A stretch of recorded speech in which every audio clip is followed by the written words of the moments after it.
మంజు బాలాజీకి ముందుగా అభినందనలు శుభాకాంక్షలు తెలియజేస్తున్నా.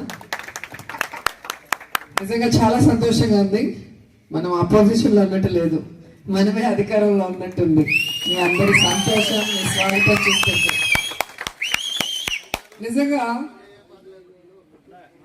ఏదో మాయ చేసి కూటమి ప్రభుత్వం అధికారంలోకి వచ్చింది, కానీ ఎక్కడికి వెళ్ళినా రాష్ట్ర వ్యాప్తంగా అక్కడ జగన్మోహన్ రెడ్డి గారైనా, ఇక్కడ నగిరి నియోజకవర్గంలో ఏ మండలానికి మనం వెళ్ళినా నాయకులంతా కూడా ఒక తాటి మీద ఎలా ముందుకు వస్తున్నారు, ప్రజలకి అండగా నిలబడి వారి సమస్యల మీద పోరాడుతున్నారు. అలాగే ప్రజలు కూడా మనం ఏ ఊరికి వెళ్ళినా కూడా ఎంత ప్రేమాభిమానాలతో మనని ఆహ్వానిస్తున్నారో ప్రతి ఒక్కరు కూడా కళ్ళారా చూస్తున్నాం.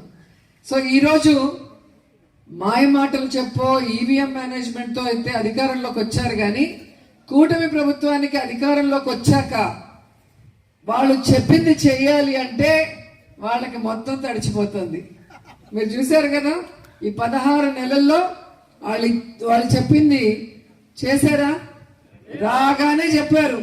ఏమన్నారు? ఇంటికి 1500 ఇస్తాము, 18 ఏళ్ళు దాటితే ఎంతమంది ఆడపిల్లలు ఉంటే అంతమంది అన్నారు.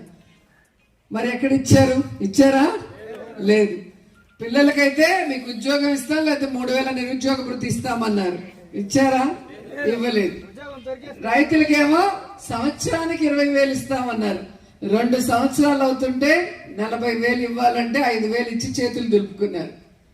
అలాగే మీరు చూస్తే అమ్మఒడి, ఆయన యాంకర్ లాగా చంద్రబాబు నాయుడు తమ్ముళ్ళు ఒకరుంటే 15 ఇస్తా, ఇద్దరుంటే 30 ఇస్తా, ముగ్గురుంటే 45 ఇస్తా అని ఏ విధంగా మాట్లాడాడు.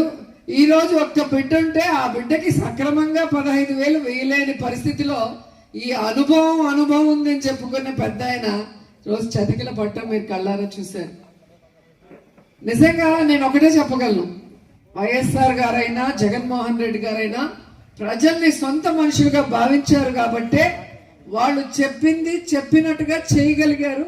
చేయటానికి వాళ్ళు ముందే ప్రణాళికలు రచించుకొని, అంటే ఎలక్షన్స్ అప్పుడే మనం వస్తే రాష్ట్ర బడ్జెట్ ఎంత ఉంది, మనం ఏం చేయగలం, ఎలా చేయాలి అని వాళ్ళు ప్లాన్ చేశారు. అధికారంలో కూర్చున్న మొదటి రోజు నుంచే చెప్పినవన్నీ కూడా చేయడం జరిగింది.